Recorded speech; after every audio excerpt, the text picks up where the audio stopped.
자, 우리 주변에 계신 분들과 다시 한번 인사 나누실 텐데요. 한번 이렇게 인사했으면 좋겠습니다. 좋은 일이 있을 겁니다. 인사해 보실까요?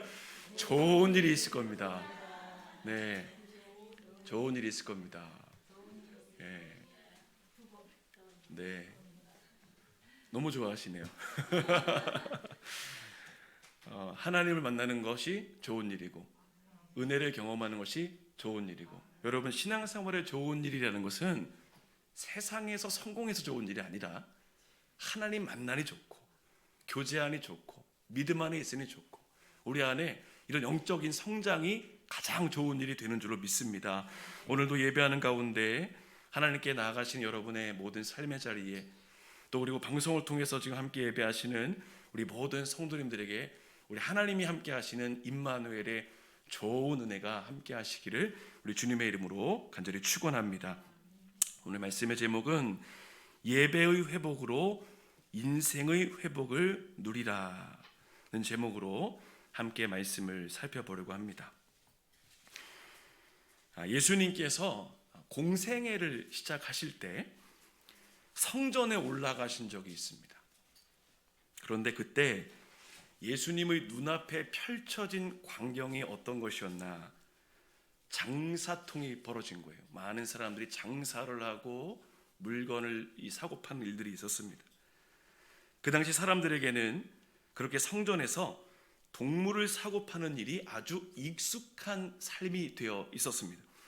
자, 그러면 왜 성전 근처에서 그렇게 많은 사람들이 장사를 했을까요? 성전에서 거래를 하는 분명한 이유가 있었겠지요. 자, 이것은 이스라엘의 제사 문화를 살펴보면 알 수 있습니다. 여러분, 구약시대에서 사람이 죄를 지으면 내 죄사함을 어떻게 받았습니까? 동물을 가져다가 제사장에 가져가서 이제 손을 얹어서 죄를 전가하고 그 다음에 제사를 드려서 죄가 사함을 받게 됩니다. 그러니까 여기서 중요한 건 이제 그 제물이에요. 제물. 자, 이런 회개의 방법이 있는데, 근데 문제는 성전까지 동물을 데리고 오는 게 쉽지 않았다는 거죠. 특별히 제사에 사용되는 동물은 흠이 없어야 된다, 이렇게 말씀하고 있습니다. 그러니까 동물을 성전까지 데리고 오는데 흠이 생겼어요. 그러면 소위 빠꾸당하는 거예요. 안 됩니다. 근데 이런 일들이 벌어지니까 그러면 어떻게 해야 되죠? 사람들이 방법을 찾기 시작하죠. 그러다가 나온 방법 중에 하나가 뭐냐면, 그러면 성전에 미리 동물들을 준비해 둘 테니 이걸 좀 와서 구입하는 방법이 어떻겠습니까? 이런 식의 이제 방법들이 나오게 된 겁니다. 그러다 보니 자연스럽게 주변에 어떤 사람들이 생길까요? 동물을 파는 사람들이 생기게 되겠죠. 자, 중심이 지금 어디로 옮겨지나 보세요. 하나님 중심에서 누구 중심으로 와요? 사람 중심, 편의주의로 가게 되는 모습을 보게 됩니다. 자, 시간이 흐르면서 성전에 사람들이 막 모여드는데 예배하는 사람보다 누가 더 많을까요? 장사하는 사람이 더 많은 거예요. 자, 이런 상황에서 문제가 생겨요. 무슨 문제가 생기냐? 장사하는 사람들과 이 성전 관리하는 사람들이 결탁을 해요. 유착관계가 형성이 된다는 겁니다. 그래서 사람들이 성전에서 이 파는 동물들로 제사하도록 막 유도를 하고 이런 경우도 있었던 것 같아요. 직접 제사물을 준비해 온 사람이 이제 검사를 받잖아요. 근데 일부러 흠이 있다고 돌아가라고 그러면서 차라리 여기서 사는 게 나아. 그러니까 성경에 나와 있는 이 문화들이 지금 우리가 살아가는 문화와 크게 다르지 않은 거죠. 근데 문제는 이제 성전에서 이런 일들이 일어났다는 것. 그러니까 예수님이 보신 광경이 뭐냐면 그런 것들인 거예요. 하나님 중심으로 가야 될 성전과 사람들이 인간 중심, 편의주의, 또 잘못된 욕심, 이런 것에 이끌려 가니 성전은 기도하는 집이다. 이 말씀하신 이유가 바로 여기서 출발하게 된 것이죠. 광경을 보니까 사람들이 성전에 가까이 모이기는 했는데 정작 예배, 정결, 순결 이런 거에는 관심이 없어요. 어떻게 하면 돈을 많이 벌 것이냐, 어떻게 하면 이 사람을 속일 것이냐, 어떻게 하면 상처 줄 것이냐, 이런 것들이 그들에게 더 중심이 되어 있었죠. 마음이 온데간데 사라진 겁니다. 자, 예수님께서 그런 것들을 다 깨트리신 게 성전 정화 사건입니다. 자, 성전에서 거래하던 사람들의 문제가 뭐였냐? 몸은 어디 있어요? 성전에 있는데 지금 중심은 어디 있습니까? 세상에 가 있는 거예요. 몸과 마음이 따로 있는 거죠. 여러분, 우리가 신앙생활하면서 항상 기억해야 될 포인트가 있다면 온전한 예배자가 되는 것이죠. 온전한 예배. 그 온전한 예배가 뭐냐? 우리의 마음도 몸도 함께 하나님께 예배하는 겁니다. 예배를 다루는 성경 가운데 레위기 아시죠? 아마 성경 통독하시다 보면 가장 첫 번째로 만나는 위기, 멈춰야 될 거냐 갈 거냐, 아마 위기의 말씀이 아마 레위기 아닌가 싶습니다. 레위기를 여러분 쭉 보시다 보면 에어컨 좀 틀어주세요. 예배실 전체적으로 좀 더운 것 같아요. 눌러주세요. 네. 자, 레위기를 보면 1장에서 가장 먼저 소개하는 제사가 있어요. 뭘까요? 번제입니다. 자, 이 번제의 특징이 뭐냐면 제물의 전체를 태우는 거예요. 여러분, 예배에 관한 메시지를 전하시면서 가장 첫 번째로 소개하는 번제, 근데 전부를 태워야 된대요. 그러니까 예배는 뭡니까? 나의 몸과 마음과 전부를 하나님께 드리는 것, 이게 예배라는 것이죠. 자, 오늘 본문의 내용이 바로 그 이야기입니다. 자, 로마서를 보면 우리가 오늘 로마서 말씀 봤는데 로마서는 크게 두 부분으로 나눕니다. 1장부터 11장까지의 말씀을 보면 죄인이 구원받아야 된다, 죄인은 예수를 믿음으로 구원받는다, 이런 내용을 전하고 있어요. 1장부터 11장. 그러면서 오늘 함께 보신 12장부터는 무슨 내용이 나오냐면, 그렇다면 구원받은 사람은 어떻게 살아가야 될 것인가, 이런 내용을. 그래서 말씀의 시작이 그러므로입니다. 그러므로. 이 그러므로에 뭐가 담겨져 있냐면 예수를 믿음으로 구원받은 사람은 이제 어떻게 살아가야 되냐 하면서 가장 첫 번째 덕목으로 이야기하는 게 뭡니까? 너희 몸을 하나님이 기뻐하시는 산 제물로 드려라. 자, 레위기의 말씀과 똑같이 나오죠. 이해가 되시죠? 하나님께 우리의 삶을 다 드려야 된다, 이겁니다. 여러분, 우리 인생에서 예배만큼 소중한 게 어디 있을까요? 그 예배를 지금 바울 사도가 강조합니다. 예배 잘하면 반드시 하나님의 능력과 은혜와 위로를 경험한다, 이 사실을 전합니다. 여러분, 이 믿음에서 예배할 때 중심까지 하나님께 드리라고 그래요. 자, 1절의 마지막 보시죠. 1절 마지막 보세요. 자, 이는 너희가 드릴 무슨 예배라고 합니까? 영적 예배니라. 자, 여러분 성경에 각주 아마 붙어 있을 겁니다. 자, 각주 보시면 뭐라고 되어 있습니까? 합당한 예배라고 합니다. 그러니까 우리의 삶을, 몸은 삶이에요. 우리의 삶을 온전히 하나님께 올려드리는 것이 온전한 예배다. 영적 예배와 온전한 예배가 같은 표현이죠. 여러분, 하나님은 우리에게 육적 예배를 드려라 하지 않으셨어요. 만약에 육적 예배를 드려라 말씀하셨다면, 즉 넓고 쾌적하고 호텔 같은 인테리어가 있는 곳에서 예배해라, 이렇게 말씀하셨을지도 몰라요. 최고의 시설을 갖춘 콘서트장 같은 곳에서 예배해야 하나님 예배하는 거야, 이렇게 말씀하셨을지도 몰라요.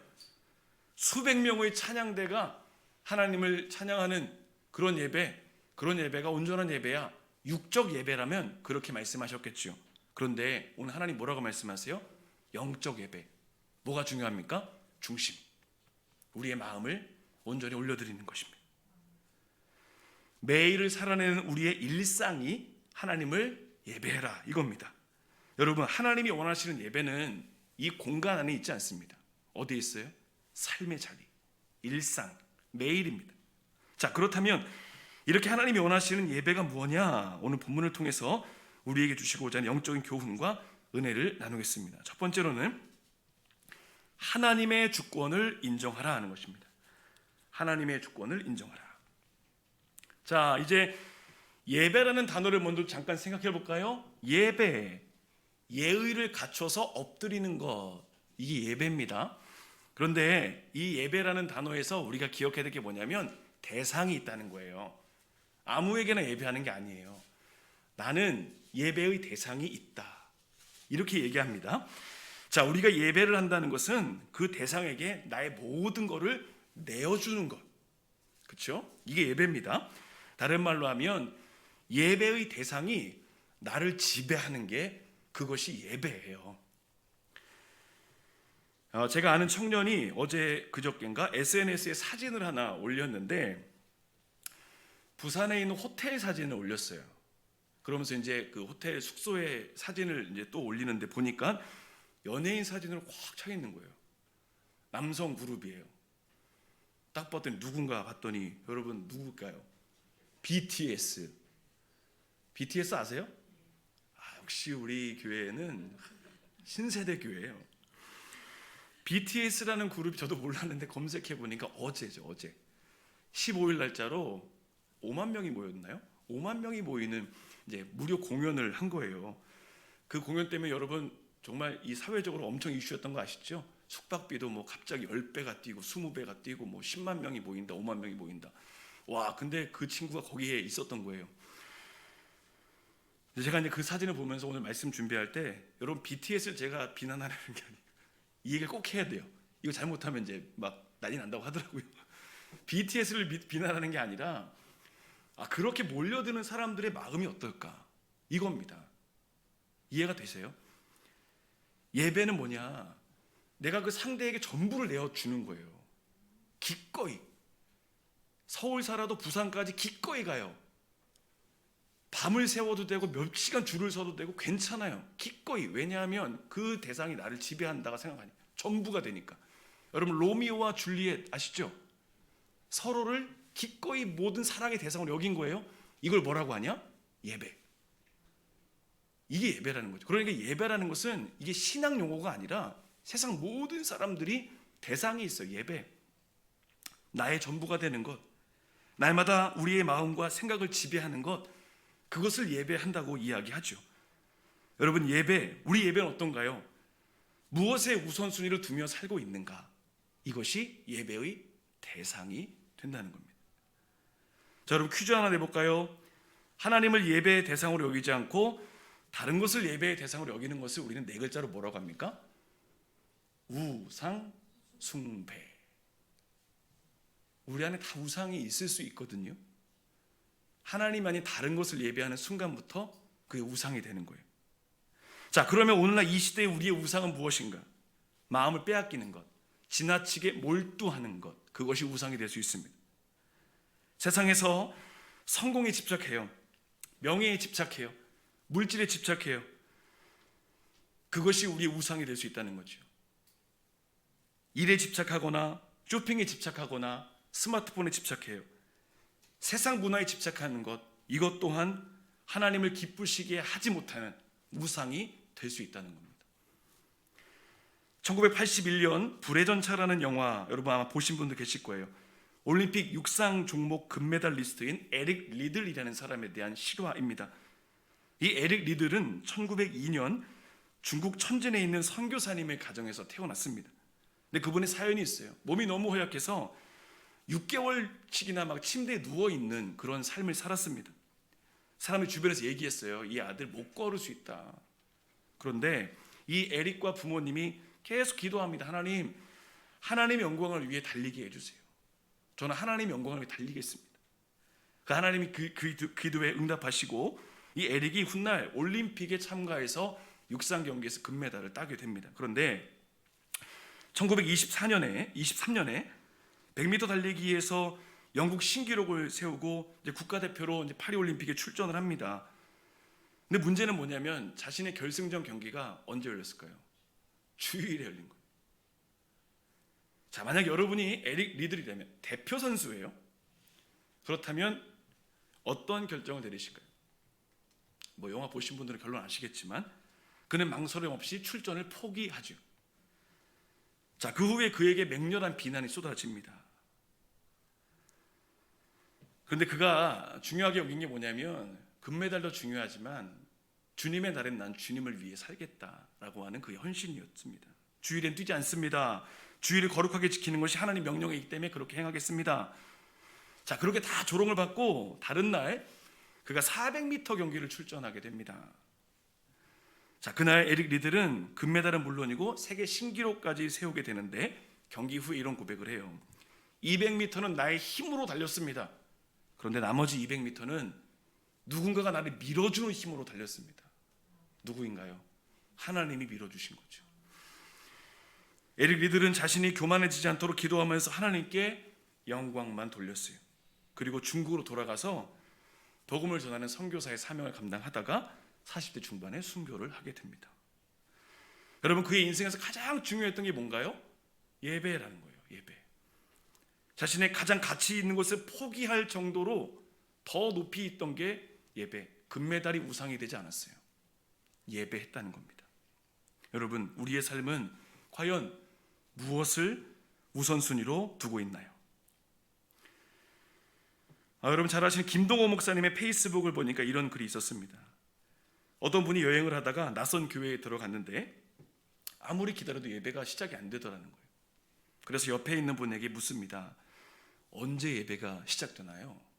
그랬더니 이분이 대답하는 말, 당신이 저 문을 열고 밖으로 나가는 그 순간부터 예배가 시작되는 순간입니다. 자, 무슨 말입니까? 우리의 예배는 여기에 갇혀 있는 게 아니라 나가 있을 때 거기가 예배 장소가 된다는 겁니다. 우리 지난주에 교회학교 아이들에게 제가 미션을 줬거든요.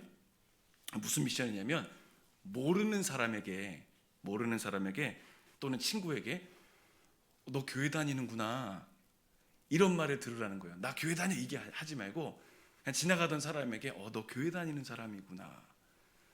이거를 이제 한번 해보라고 했어요. 무려 달란트 10개를. 여러분 달란트 10개면 엄청난 거거든요. 아이들이 일주일 동안 막 어떻게든 그 얘기를 들어보려고 막 그 애쓰는 모습이 이제 보였는데 아마 이따가 좀 확인해 볼 것 같아요. 아마 무슨 억지로 써서도 10개 다 받아갈 거예요. 아이들. 중요한 건 진짜 예배는 어디서 이루어진다고 합니까? 삶의 자리에서. 하나님의 주권이 인정되는 곳은 삶의 자리라는 거죠. 그래서 오늘 말씀하면 너희 몸을, 너희 일상을, 너의 매일매일을, 너의 가정을, 너의 일터를, 너의 학교를 하나님이 기뻐하시는 산 제물로 드리라. 여러분 이번 한 주가 우리가 또 살아갑니다. 우리도 한번 미션을 한번 해보면 어떨까요? 여러분 일주일 동안 살아내시면서 교회 다니셨군요. 교회 다니시는 분이시군요. 근데 여기 뉘앙스가 참 중요합니다. 아, 교회 다녔어? 이렇게 들으시면 안 돼요. 요거 들으시면 이제 제가 치킨 한 마리 걸겠습니다. 근데 역으로 부정적인 뉘앙스 들으셨으면 저한테 사세요.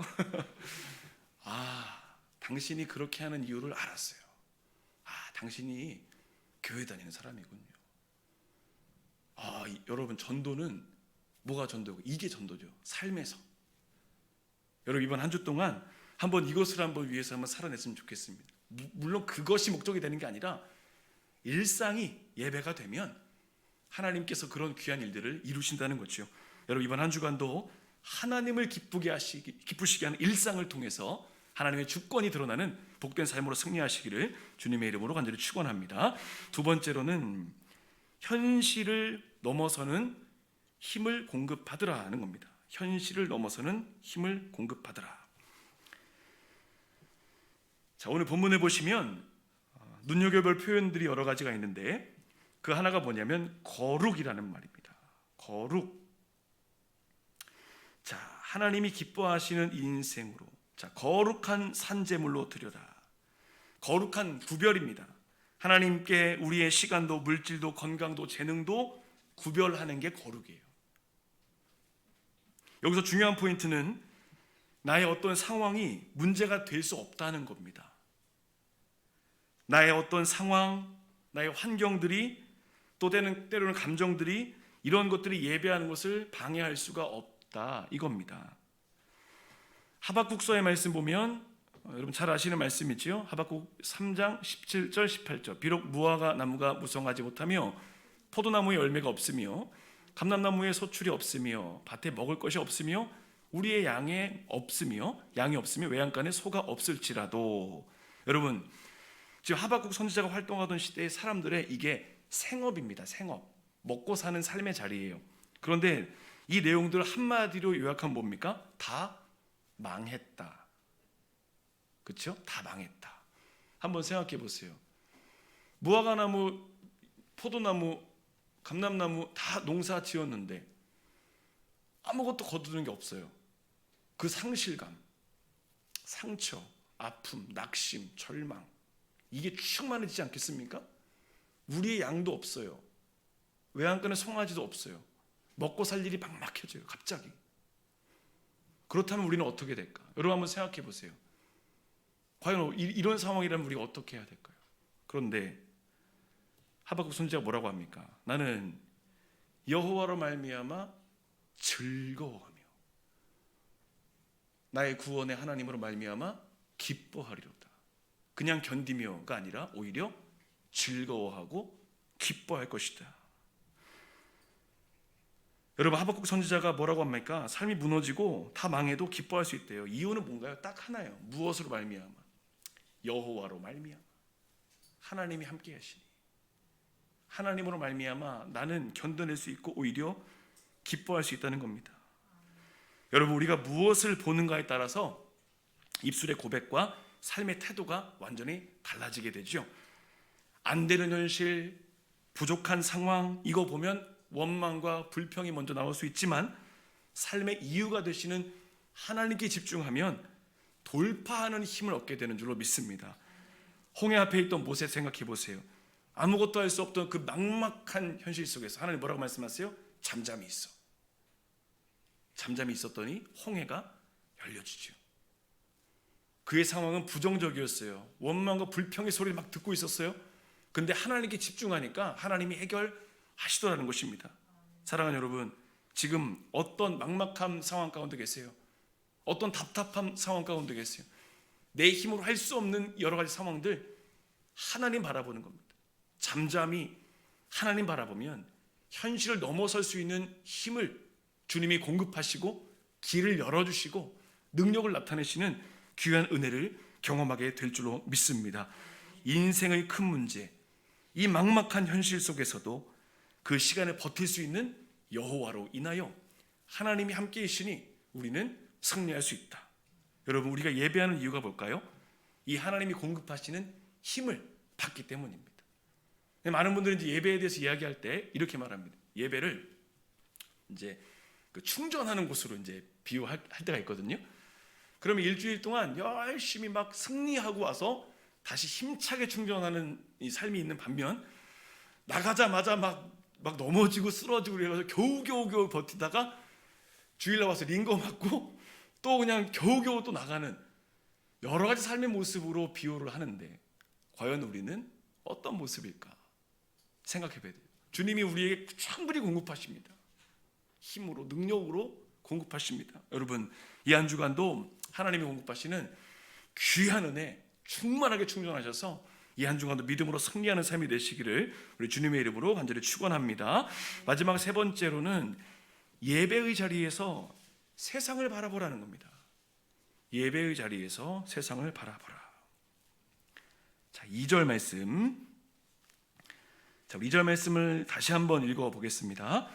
너희는 이 세대를 본받지 말고 오직 마음을 새롭게 함으로 변화를 받아 하나님의 선하시고 기뻐하시고 온전하신 뜻이 무엇인지 분별하도록 하라. 분별을 해야 돼요. 여러분 우리 매일 살아갈 때 필요한 게 뭡니까? 분별입니다. 잘 분별해야 돼요. 요즘처럼 정말 분별이 필요한 때가 없는 것 같아요. 자, 핵심 무엇인가요? 이 분별력이 어디서 나오냐? 바로 예배라는 겁니다. 예배 잘하면 분별력 가지고 살아간다는 겁니다. 여러분 지금 우리가 살아가는 한번 이 시대를 좀 생각해 보세요. 워낙 많은 가치관들이 많이 있다 보니까 분별하지 않으면 내가 망하고 나만 망하는 게 아니라 가족이 망하고 가문이 망하는 경우도 있어요. 그래서 무엇이 진리이냐, 무엇이 바른 길이냐, 이걸 정말 분별하는 시대가 되었습니다. 여러분 그런 시대 속에서 옳고 그름을 분별할 수 있는 지혜가 어디 있다고 했습니까? 예배하는 삶에 있다 말합니다. 그러므로 예배를 통해서 우리에게 영적인 안목이 생기는 거예요. 예배하다 보면 주님이 주신 인사이트들이 있고 그 인사이트를 통해 세상을 바라보게 된다는 것입니다. 저희가 수요 기도회 때도 잠깐 기도 제목으로 나눴지만 여러분 우리나라 지금 최근에 많은 이슈들이 있지만 그 이슈 가운데 좀 우리 믿음의 사람들에게 좀 중요한 이슈가 뭐냐면 차별금지법입니다.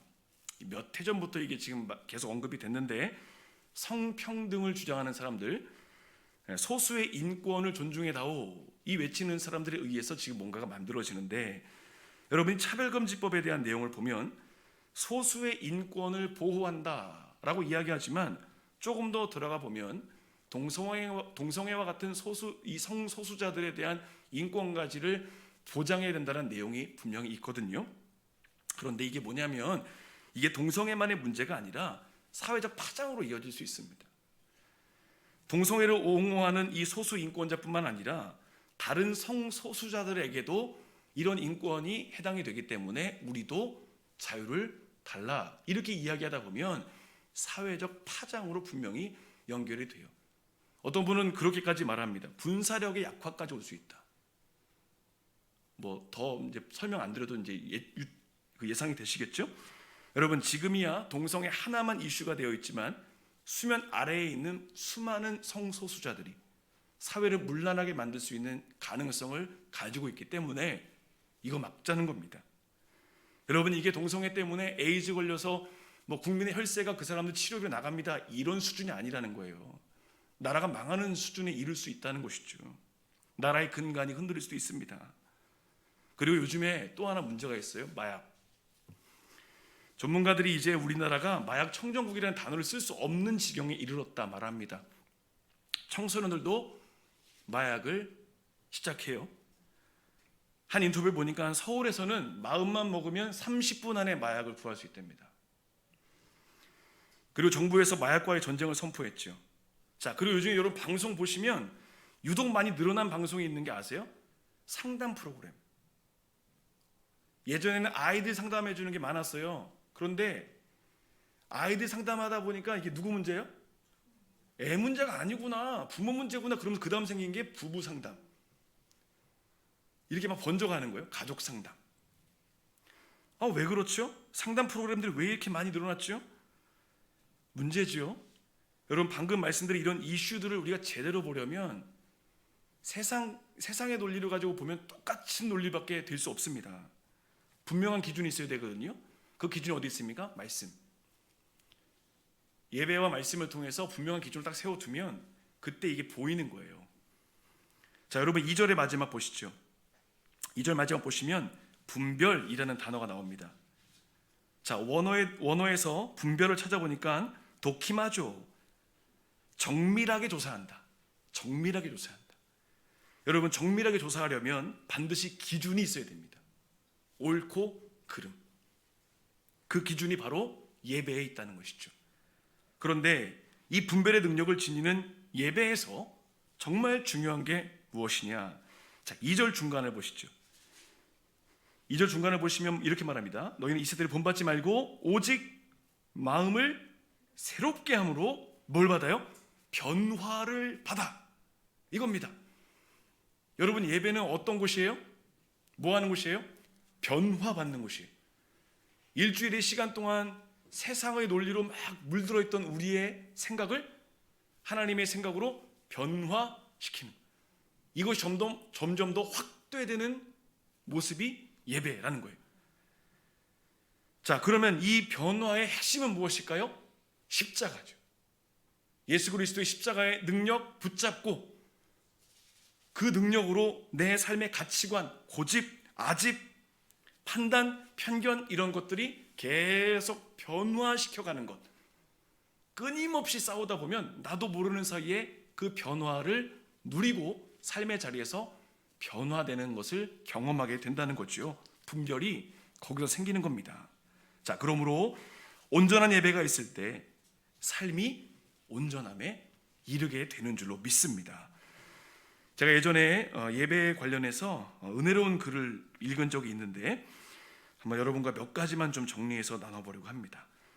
제목은 이런 제목입니다. 이런 예배를 드리고 싶습니다. 한번 들어보시죠. 엉성하지만 감격과 환희의 눈물로 젖은 찬양으로 예배를 드리고 싶습니다. 더듬거리고 앞뒤 문맥이 잘 맞지 않아도 하나님 앞에서 감히 고개를 들지 못하여 가슴만 치던 세리들과 창기들의 기도가 있던 예배를 드리고 싶습니다. 아름다운 벽화도 예쁘게 장식된 꽃꽂이도 없이 마국간 같은 냄새가 나고 의자는 다 부서져 앉을 자리는 불편해도 하나님을 만나고 있다는 생각에 모든 것이 감사하다고 고백되는 겸손한 사람들의 예배를 드리고 싶습니다. 불의의 재물과 교만한 마음의 장식물과 같은 헌금 대신 마음속 깊은 곳에 숨겨놓은 순전함을 드리는 과부의 두렙돈으로 예배하고 싶습니다. 말씀 시간이 10분만 길어져도 지겨워하는 삼육 코미디 같은 예배가 아닌 예수님의 말씀에 온 인격이 매료되어 그의 발 곁을 떠나지 아니하였던 마리아가 드렸던 바로 그 예배를 드리고 싶습니다. 축도가 끝나면 남남이 되어 빨리빨리 자신의 자리로 도망가는 콘서트 같은 예배가 아닌 예배의 끝남이 아쉽고 안타까워 자리를 뜨지 못한 채 그분의 임재 앞에 우두커니 서 있던 여호수아의 경외심으로 드리는 그런 예배를 드리고 싶습니다. 여러분 어떠세요? 어떤 분의 진실한 고백인데 아마 우리의 마음을 그대로 대변해주는 고백이 아닌가 싶습니다. 자, 우리에게 정말 중요한 가치, 교회의 가치가 뭘까요? 온전한 예배를 세워가는 것이죠. 여러분 일단 이것이 잘 풀리면 그 다음 스텝이 잘 풀려요. 우리 삶의 모든 문제들을 잘 보세요. 분명히 실마리라는 게 있지 않습니까? 근데 그 공동체에서도 인생에도 그 실마리를 어떻게 잘 풀어야 되느냐? 예배가 잘 풀리면 그 다음 스텝이 잘 풀리게 되는 거죠. 여러분 이번 한 주간 또 우리가 삶의 자리에서 이 모양은 저 모양으로 정말 힘겹게 살아가실 거 아니에요. 치열하게 살아가실 거 아닙니까? 그 세상 속에서 어떻게 하면 하나님의 뜻을 위해 살아갈 수 있을 것인가? 우리 일상이 예배임을 기억하시며 그 삶의 자리에서 하나님의 영광을 드러내는 모습, 특별히 영적 분별력을 통해서 하나님의 나라와 영광을 위해 살아내시는 복된 삶이 되시기를 우리 주님의 이름으로 간절히 축원합니다.